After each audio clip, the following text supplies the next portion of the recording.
Amerika Serikat dilanda kepanikan, dan seluruh dunia kembali menahan napas.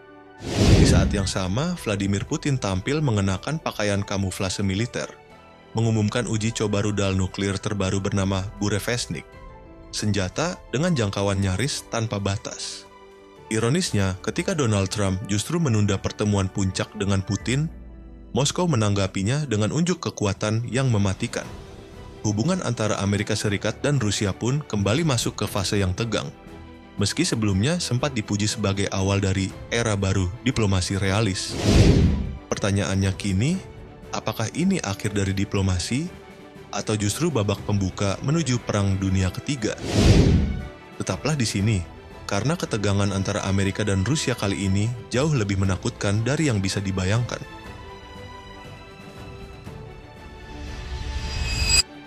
Pada KTT Anchorage di Alaska, suasana tampak hangat. Donald Trump dan Vladimir Putin terlihat akrab, saling melempar senyum dan pernyataan optimistis. Keduanya sepakat memperluas kerjasama ekonomi sekaligus menjajaki peluang perdamaian di Ukraina. Pertemuan itu bahkan diiringi kabar bahwa ExxonMobil dan Rosneft tengah menyiapkan proyek bersama di Sakhalin-1, simbol kembalinya kemitraan energi antara Amerika Serikat dan Rusia setelah bertahun-tahun dibekukan oleh sanksi. Sekilas, dunia pun berharap ketegangan ala Perang Dingin akhirnya berakhir. Namun, kehangatan itu hanya sementara. Saat perang di Ukraina terus berkecamuk dan Putin menolak menandatangani gencatan senjata, kesabaran Trump pun menipis. Ia murka, merasa dipermainkan, dan menilai Moskow sengaja menunda waktu untuk mengulur perundingan. Titik balik terjadi pada Oktober 2025 ketika Trump secara mendadak membatalkan KTT Budapest yang semestinya menjadi kelanjutan pertemuan di Anchorage. Dalam pernyataan resminya, Trump menyebut alasan pembatalan itu karena kemajuan diplomatik yang tersendat. Tak lama kemudian, Gedung Putih menjatuhkan sanksi baru terhadap perusahaan minyak besar Rusia dan menyerukan agar Moskow segera menyetujui gencatan senjata.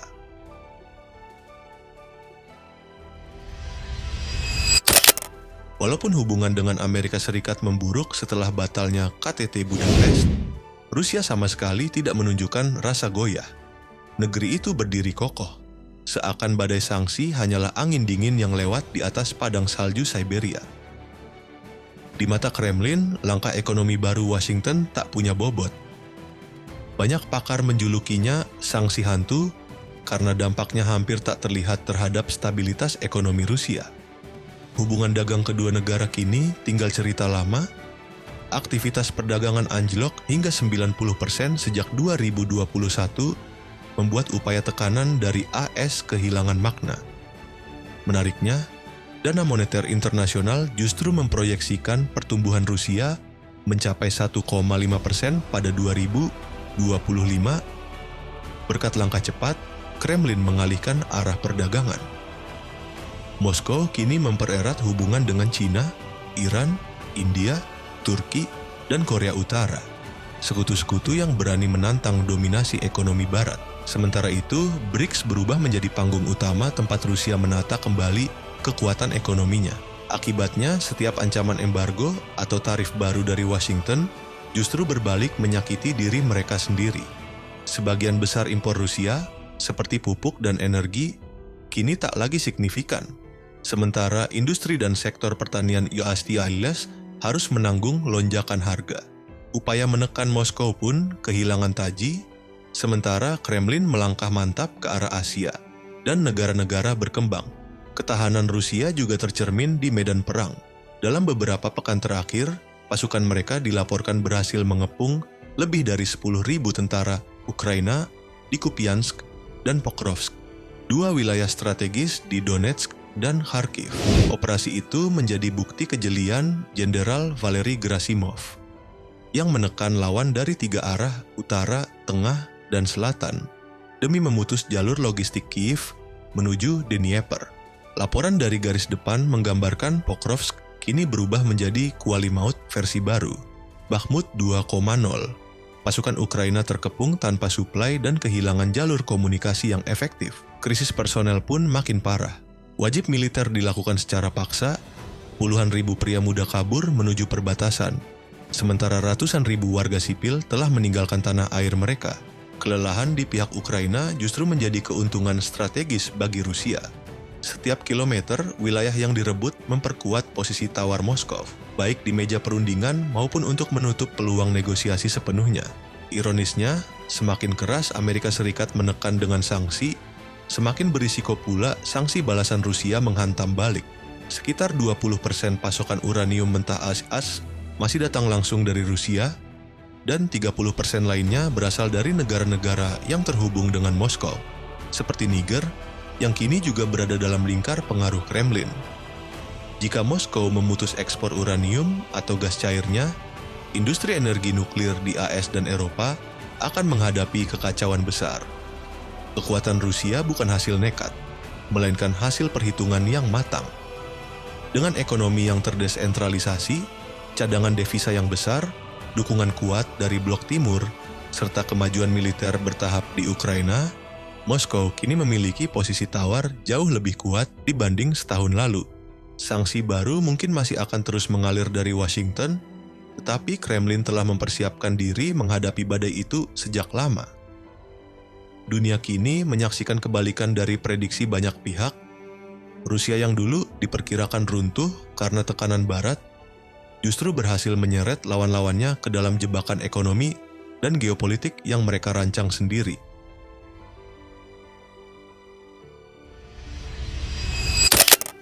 Ketegangan global kini tak lagi sebatas urusan diplomasi atau ekonomi.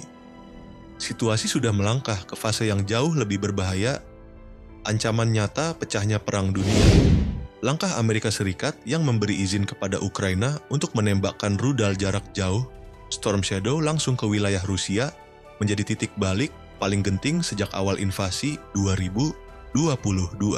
Berdasarkan laporan Wall Street Journal, keputusan akhir berada di tangan Jenderal Alexus Grinkewich, panglima tertinggi pasukan AS di Eropa, yang secara tidak langsung memberi restu bagi Kiev untuk menghantam target di dalam Rusia. Keputusan itu menghapus batas aman yang selama ini dijaga NATO, membuat Moskow meyakini bahwa Washington kini terlibat langsung dalam perang. Respons Kremlin datang secepat kilat. Setelah muncul kabar bahwa Prancis tengah menyiapkan sekitar 2.000 prajurit legion asing untuk diterjunkan di Ukraina, Moskow bereaksi keras. Juru bicara Kremlin menegaskan, setiap pasukan asing di wilayah Ukraina akan dilenyapkan. Dalam waktu bersamaan, Polandia dan Inggris mulai mengakui keberadaan personel NATO non-resmi di garis depan, memperkuat dugaan bahwa konflik proksi antara Barat dan Rusia sedang berubah menjadi konfrontasi terbuka. Satu insiden fatal saja, misalnya tewasnya prajurit NATO akibat serangan Rusia, bisa memicu pasal 5 NATO, dan dunia akan meluncur menuju perang besar hanya dalam hitungan hari. Sementara itu, blok tandingan justru bergerak semakin kompak. Di Teheran, berlangsung pertemuan strategis antara Rusia, Iran, dan Tiongkok bersamaan dengan tur Asia Presiden Trump. Ketiganya menegaskan tekad untuk membangun tatanan dunia baru yang tidak lagi tunduk pada Barat. Dalam pernyataan simbolis, Putin menawarkan teknologi rudal nuklir Burevestnik kepada semua sahabat Rusia, sebuah sinyal terbuka bagi Teheran dan Beijing. Iran menanggapi dengan ancaman langsung terhadap Barat, sedangkan Tiongkok menegaskan dukungan atas sistem keamanan kolektif non-Barat. Dunia kini menyaksikan terbentuknya aliansi baru, poros kekuatan yang terasa seperti kebangkitan Blok Timur dalam wujud abad ke-21. Puncak ketegangan tercapai ketika Vladimir Putin menandatangani undang-undang yang secara resmi mengakhiri perjanjian pembuangan plutonium dengan Amerika Serikat. Sebuah kesepakatan yang sejak tahun 2000 menjadi simbol kerja sama pengendalian senjata nuklir. Langkah itu menandai kebebasan penuh bagi Rusia untuk kembali memproduksi bahan baku nuklir dalam skala besar. Beberapa hari kemudian, Moskow langsung menegaskan sikapnya lewat uji coba rudal jelajah nuklir Burevestnik yang diklaim mampu menempuh jarak 14.000 km selama 15 jam tanpa tertangkap radar. Kepala Staf Umum Rusia, Jenderal Valery Gerasimov, menyebutnya sebagai penangkal mutlak terhadap seluruh sistem pertahanan Barat. Reaksi Washington dan NATO pun penuh kegelisahan. Donald Trump berusaha meredam ketegangan dengan nada meremehkan, mengatakan bahwa Amerika tidak butuh rudal sejauh itu karena sudah memiliki kapal selam nuklir terbaik di dunia. Namun, pernyataan itu justru membuat sekutu Eropa semakin gelisah. Beberapa pangkalan NATO di Jerman dan Norwegia diperintahkan meningkatkan kesiagaan nuklir. Sebuah langkah yang menunjukkan betapa tipisnya batas antara kehati-hatian dan kepanikan. Kini, dengan Ukraina mulai menyerang wilayah Rusia, pasukan NATO siaga di perbatasan timur, dan Moskow memutus perjanjian nuklir sekaligus menguji senjata pamungkasnya, dunia seolah berjalan di tepi jurang sejarah. Ancaman Perang Dunia III tak lagi sekadar teori atau retorika politik. Ia menjelma menjadi bayangan gelap yang membentang di atas Eurasia.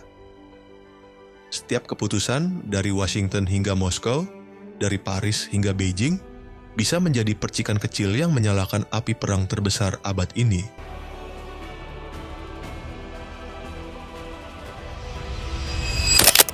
Dunia kini berdiri di titik paling genting dalam sejarah modern. Para analis memperingatkan bahwa Rusia bisa saja menggunakan senjata nuklir bila merasa wilayahnya atau sekutu dekat seperti Belarus terancam oleh serangan konvensional besar. Ancaman itu bukan lagi teori, melainkan opsi nyata yang terus dibicarakan di lingkaran militer Kremlin. Sementara itu, Presiden Trump tampak mencoba menahan diri dengan menunda pertemuan puncak berikutnya bersama Putin. Di sisi lain, Moskow mengirimkan pesan diplomatik yang terdengar menenangkan. Dialog selalu lebih baik daripada perang. Namun, di balik bahasa yang lembut itu, kedua belah pihak tampak tengah menyiapkan langkah mereka masing-masing. Amerika dengan kekuatan aliansinya, dan Rusia dengan strategi perlawanan total. Dunia kini dihadapkan pada dua jalan yang sama rapuhnya. Satu menuju diplomasi yang tipis harapannya, dan satu lagi menuju eskalasi yang bisa berujung pada konfrontasi militer terbesar sejak Perang Dunia Kedua.